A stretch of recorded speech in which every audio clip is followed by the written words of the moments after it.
Number one, should we support the claim that a hegemon is needed in order to create a liberal world economy?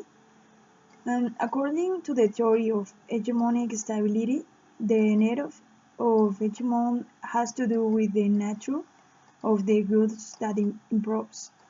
A liberal world economy is so-called public or collective good, that is, a good or a service which, once supplied, creates a benefit for everybody. Number two, is the United States currently an altruistic or a predatory hegemon? The United States could seem an altruistic country that cares about the stability of its allied countries. However, the implementation of the Marshall Plan was carried out with the purpose of strengthening the European economy and preventing the expansion of the Soviet Union, and with it the communist ideology. And number three, what is soft power and which countries have it?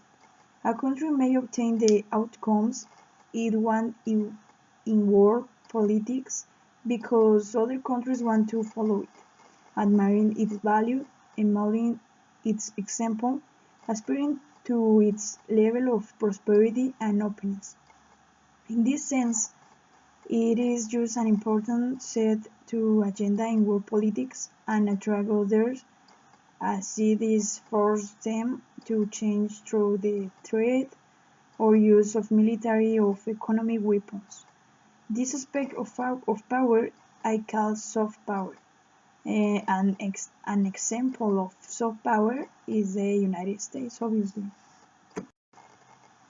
Number four, define the development problem in the developing world and discuss how it should be analyzed, which theory is most helpful.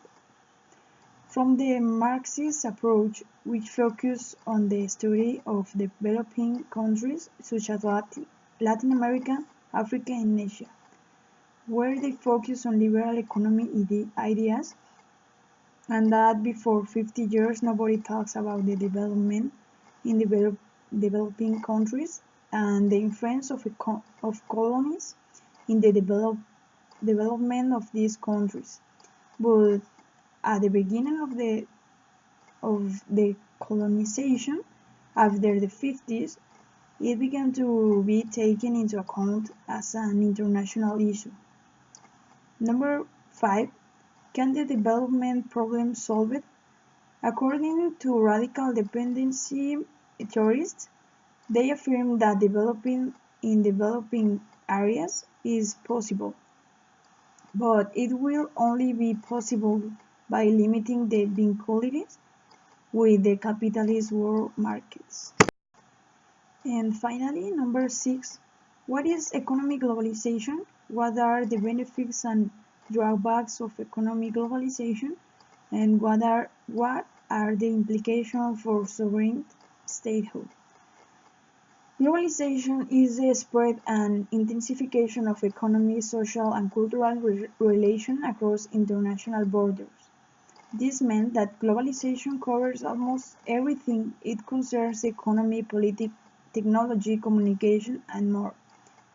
There are advantages such as advance in economy development by the market, and globalization is what drives the development. Unfortunately, there are disadvantages such as the loss of sovereignty and the implementation of a social economic system.